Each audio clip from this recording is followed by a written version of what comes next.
Gadis barbar pilihan Ustadz Tampan. Bab 144. Aku salah Mas. Aku telah memfitnah Mas. Seharusnya aku tidak emosi dan langsung menamparkan Mas. Aku menyesal setelah tahu kebenarannya. Maaf Hicks, aku salah. Istrimu ini terus saja melakukan kesalahan dan semakin menyakitimu. Tangisan Yulia semakin kencang. Dia tergugu sambil memegang perutnya yang terasa sakit. Dia coba abai. Berdiri Yulia. Mas bilang berdiri. Mau tak mau Ikram membantu istrinya berdiri lalu mendundukkannya di bebatuan yang tingginya sebatas lututnya. Kamu tahu apa yang Mas pikiran sejak tadi dan pertama kalinya tidak menyadari kedatanganmu. Bahkan dari bayanganmu saja Mas tetap mengenalimu. Selama ini Ikram selalu mengetahui kedatangan istrinya dan untuk pertama kalinya dia tidak sadar akan kedatangannya. Mas takut Yulia.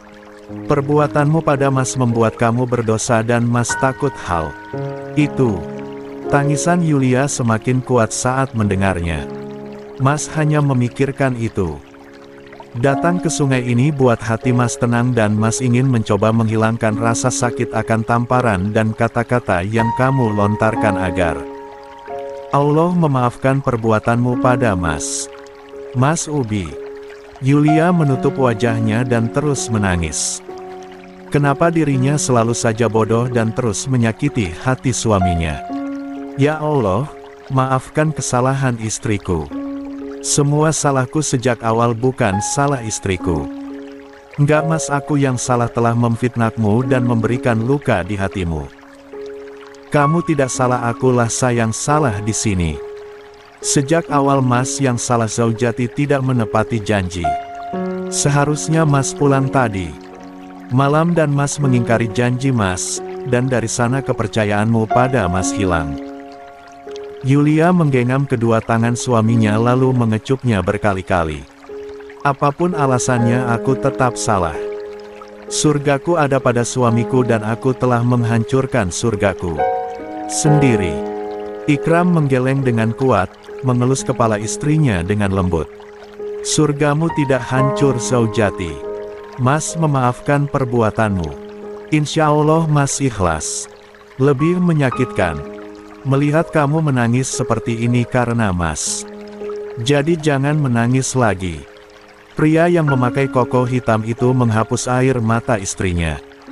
Kamu akan terlihat lebih cantik jika tersenyum bukan menangis. Jadi tersenyumlah karena Mas menyukai senyuman darimu. Yulia mencoba tersenyum dan tidak bisa menahan tangisan harunya. Dirinya yang penuh dosa ini mendapatkan suami luar biasa seperti Ikram. Tiba-tiba Yulia tidak bisa menahan rasa sakit di perutnya. Dia akhirnya meringis. Kesakitan dan Ikram pun sadar akan hal itu. Sakit. Iya, perutku kram Mas. Tangan kekarnya mulai mengelus perut istrinya lalu memberikan beberapa kecupan di sana. Sayang tenanglah, semuanya baik-baik aja. Tidak ada yang perlu kamu khawatirkan. Amimu kesakitan sekarang jadi Ubi, mohon tenanglah. Beberapa menit kemudian kram di perut Yulia beransur-ansur hilang. Pipi dan bibir Mas. Yulia tertegun dan baru sadar sekarang jika perbuatannya separah ini pada suaminya. Ikram buru-buru menutupinya dengan sorban putihnya. Ah, ini Mas baik-baik aja kok Zaujati. Yulia menggeleng dengan tatapan penuh sesal. Dia mengelus pipi kanan suaminya, membuat Ikram sedikit meringis. Perih. Ikram mengangguk jujur. Kita pulang lalu aku obati. Bibir Mas juga robek. Aku benar-benar menamparkan Mas.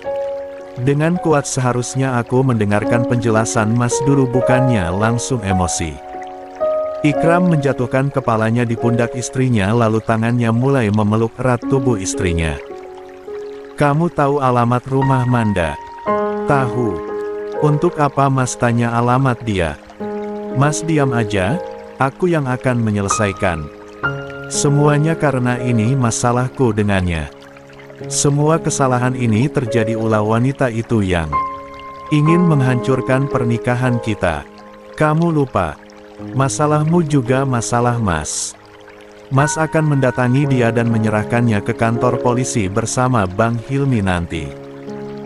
Dia telah mencemarkan nama baik Mas dan ingin menghancurkan rumah tangga kita. Seorang wanita yang memakai mini dress duduk di ruangan yang di depannya terdapat kaca transparan dan ada lubang kecil di sekitarnya. Dia Manda Adeliana. Mengetuk jarinya ke kaca antri pecah di depannya untuk mengusir rasa bosan. Tak lama kemudian pria yang memakai pakaian berwarna orange bertuliskan tahanan nomor 54 masuk dengan tubuh lusuhnya dibantu oleh seorang polisi.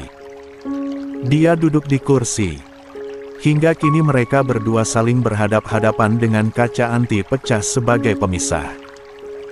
Polisi tersebut mundur dan berjaga di luar pintu yang terbuka lebar-lebar. Wah, lihatlah Arthur Renaldi Zasmith. Seorang ketua geng motor sekaligus pria yang memiliki marga Zasmith kini mirip seperti gembel.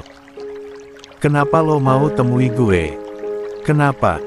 Lo berharap Yulia yang jengukin lo?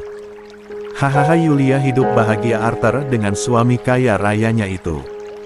Tidak adil rasanya dia yang penuh dosa bisa hidup bahagia sedangkan lo di penjara dan alasan lo ada di sini pun karena Yulia. Gue jadi penasaran bagaimana lo memuaskan hasrat lo tanpa ada gue di sisi lo. Lo kan gila Essex. Ah, tentu saja gue tahu sekarang. Sial, bisa-bisanya gue gak kepikiran sampai sekarang. Manda tertawa terbahak-bahak sampai akhirnya dia tenang kembali. Kedua tangan Arthur terkepal kuat. Jika saja kaca ini bisa dihancurkan, dia sudah mencekik leher Manda sampai mati. Lo kalau lagi nafsu pasti bayangin tubuh Yulia hingga nafsu lo terpuaskan kan? Arthur tidak menjawab. Sebenarnya dia tersiksa berada di penjara, apalagi penjaranya ini khusus pria dan tidak ada wanita satupun. Dia gila tidak bisa menuntaskan hasratnya.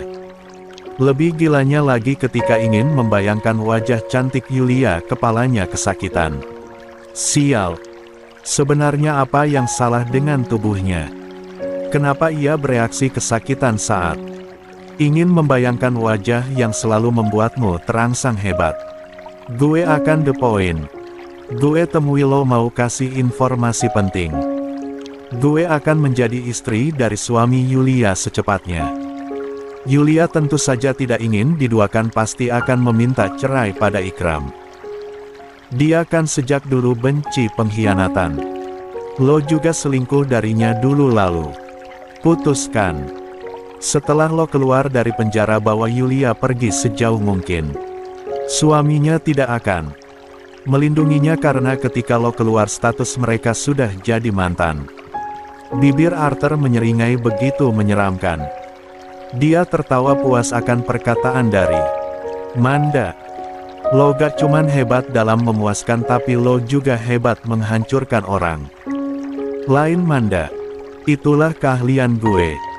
Gue ingin hidup menjadi Yulia. Dan Yulia harus hidup jadi gue. Lo iri dengan Yulia kan? Gak, gue gak iri. Arthur memandang remeh Manda. Takdir lo selalu menjadi perusak Manda. Entah berapa pria yang iyo poroti uangnya. Kita lihat aja lo gak akan bisa jadi Yulia. Kedua tangan Manda terkepal kuat. Walaupun telah dicampakan oleh mantan pacarnya, Arthur tetap membela saingannya. Ia benci itu. BTW gimana keluarga gue gak nerima bayi itu kan? Manda menatap perut buncitnya lalu dia berdecak. Sial, ibu iyo gila. Gue benci sama tuh orang. Tapi gue yakin ini bayi lo Arthur. Mana mungkin bayi di kandungan lo itu bayi gue. Lo banyak bukan sama gue aja. Tapi lo pernah melakukannya ketika gue lagi masa subur. Arthur mengangkat satu kakinya ke atas lalu melipat kedua tangannya. Terlihat tangannya penuh dengan tato. Bahkan kedua telinganya memakai anting pria. Rambutnya pun sudah memanjang dan di sekitar rahangnya terdapat bulu-bulu halus. Padahal dulu Arthur adalah pria tertampan di mata Manda karena dia memiliki keturunan Belanda, tapi sekarang berubah 180 derajat. Ketampanannya telah memudar dan karena inilah Manda tidak ingin memiliki hubungan dengan Arthur lagi. Gue akan hidup bahagia dengan Ikram. Kita putus Arthur. Walaupun lo gak anggap bayi. Ini anak lo tapi Ikram akan menanggapnya, ujarnya begitu percaya diri. Ikram pria yang baik dan ia akan memanfaatkan kebaikannya itu. Setelah itu Manda pergi sambil memakai kacamata hitamnya kembali. Dan Arthur mengedipkan bahunya acuh, dia tidak peduli karena sejak awal berpacaran dengan Manda karena tubuhnya bukan hatinya yang memilih. Dibawa masuk ke dalam dan Arthur langsung pergi ke kantin penjara. Semua tahanan mengantri untuk dibagi makanan oleh petugas. Cek makanan murahan lagi. Decaknya benar-benar kesal. Berjalan ke meja panjang dia mulai memakan makanan sederhana itu bersama tahanan sel yang lain. Begitu rakus makan karena di penjara ini narapidana seperti dirinya makan 3 kali sehari dengan porsi yang telah diatur. Tidak ada satupun yang Arthur kenali di penjara ini. Dia mengasingkan diri dan tidak ingin terlibat dengan orang-orang. Apalagi gangster yang terkenal kejam yaitu Bang Satria. Katanya ada tahanan baru yang akan datang hari ini. Serius lo? Iya, kita harus jauhi tahanan bernama Nick. Si rambut pirang itu psikopat gila. Setelah adiknya mati karena depresi pernah diperkosa sampai hamil, si Nick jadi gila. Dia membunuh orang bahkan memotong tubuh korbannya. Gilanya lagi orang yang pernah memperkosa adiknya di penjara di sini. Mungkin inilah alasan dia membunuh orang agar bisa dipenjara dan ditahan di sel ini. Kok bisa ketahuannya baru sekarang? Adiknya hamil 4 bulan waktu ketahuan baru aja minggu lalu sama Nick. Apalagi si rambut pirang suka jarang ada di rumah. Arthur mendengar semua pembicaraan dari sekitarnya dan tanpa sadar tangannya terkepal kuat. Nick, tunggu, jangan bilang anggota gengnya dulu yang pernah membawa adiknya yang cantik ke markas dan di saat ada kesempatan dia memang pernah melakukan tindakan berat pada gadis itu. Tapi tidak ada yang tahu. Ia melakukannya diam-diam dan memberikan ancaman pada gadis itu. Apa sebelum gadis itu mati dia sempat menyebutkan pelakunya pada Nick. Sial. Hidup tenangnya akan diusik sekarang. Tapi bukan masalah besar, ia jago bela diri. Dan bisa melindungi dirinya jika Nick ingin menyerangnya. Arthur sepertinya lupa orang yang terluka akan lebih ganas 2 kali lipat. Apalagi jika memiliki hasrat membunuh. Mereka akan menjadi predator yang siap mati demi membalaskan dendam. Dan ternyata benar narapidana yang masuk adalah Nick, si rambut pirang yang sama dengan anggota gengnya dulunya yang berada di penjara yang sama dengan Arthur. Keesokan harinya semua tahanan dikejutkan akan perbuatan Nick pada Arthur yang harus membuat pria itu dilarikan ke rumah sakit. Dan setelah diperiksa dokter mengatakan kedua kaki Arthur lumpuh karena tulang di dalamnya patah. Bagaimana tidak patah, Nick memukul kedua kaki Arthur menggunakan batu besar, bahkan dia juga menghantamkan batu itu pada alat sensitif Arthur yang kini telah rusak. Lo gak boleh mati secepat itu Arthur. Suara tangisan adik gue masih terdengar di ingatan gue sebelum dia menjatuhkan tubuhnya dari rooftop rumah sakit. Bahkan bukan hanya adik gue yang mati, bayinya pun ikut mati. Tuhan memang akan menghukum dosa-dosa lo saat lo mati. Tapi gue sebagai kakak juga harus menghukum lo. Gue gak peduli hukuman apa yang akan gue terima asalkan adik gue bisa hidup dengan tenang melihat lo disiksa oleh gue. Itulah kata-kata Nick sebelum tubuhnya disetrum oleh penjaga sel dan berhenti memberontak. Kini dia dikurung seorang diri di ruangan yang begitu gelap juga hening. Hidup lo gak akan tenang Arthur. Nyawa dibalas dengan nyawa. Tapi gue gak butuh nyawa lo. Gue hanya butuh jiwa lo harus rusak hingga lo merasakan penderitaan adik gue. Ikram berjalan dengan langkah tergesa-gesa menuju rumah sederhana milik Kang Abdul, yang lumayan berdekatan dengan rumahnya abangnya. Assalamualaikum Kang Abdul. Ini saya Ikram, saya datang ke sini karena ada kepentingan mendesak. Tak lama kemudian terdengar suara jawaban salam dari seorang wanita yang memakai gamis hitam yang kini membuka pintu. Kang Abdulnya lagi salat zuhur dulu Ustadz. Bentar lagi selesai. Ustadz duduk saja di kursi. Saya akan siapkan minuman dan camilannya. Tidak perlu repot-repot Mbak Siti. Saya hanya butuh bantuan suami Mbak sebentar. Ini sangat mendesak.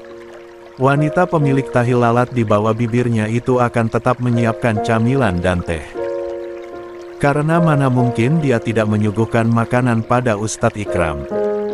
Tak lama kemudian Kang Abdul datang. Wajahnya terlihat cerah karena dia telah salat. Ada apa Ustadz sampai panik gitu? Apa ada masalah? Jangan bilang ada masalah di Pondok Putra. Bukan Kang. Tapi saya butuh bantuan. Kang Abdul bisa tidak hapus foto di akun media sosial ASC orang. Itu mudah bagi saya Ustadz. Emangnya foto siapa yang tersebar di media sosial? Foto Ustadz waktu itukah yang saat kita ada di mansion Zayan? Bukan Kang, tapi foto istri saya dengan saya. Mantan sahabat istri saya mengunggah foto kita berdua. Foto itu ternyata telah dilihat ribuan orang di mana aurat istri saya terlihat. Astagfirullahaladzim, saya akan segera bantu menghapusnya Ustadz. Ustadz tinggal kasih tahu nama akun wanita itu. Ikram menyebutkan akunnya dan Kang Abdul segera menjalankan tugasnya menggunakan ponsel di saku kokonya. Hanya dengan ponsel pun Kang Abdul ahli menghack akun sosial Manda. Manda, lo kira rencana iyo akan berhasil? Gue tebak lo sekarang sedang tertawa lalu menghalu menjadi istri dari suami gue kan? Sorry gue menghancurkan kehaluan lo. Gue dan suami gue baik-baik aja sekarang. Bahkan hubungan kita semakin dekat. Jadi stop ngehaluin dapat suami gue karena lo gak akan pernah bisa rebut posisi gue. Muhammad Ikram Fahiri Al-Husain milik gue, Yulia Aureta Nazira bukannya lo. Jadi, stop merusak-merusak pernikahan orang lain. Siapa yang sekarang yang akan menangis? Darah.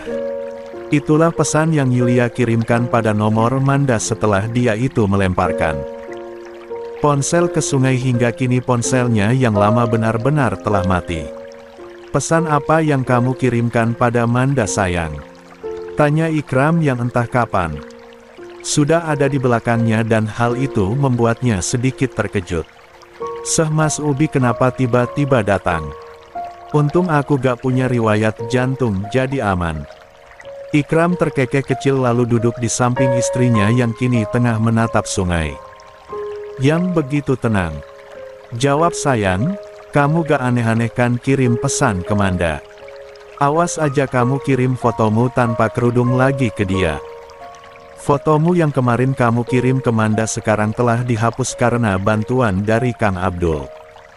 Serius? Ikram mengangguk membuatnya lega. Yulia tidak kepikiran meminta bantuan pada Kang Abdul.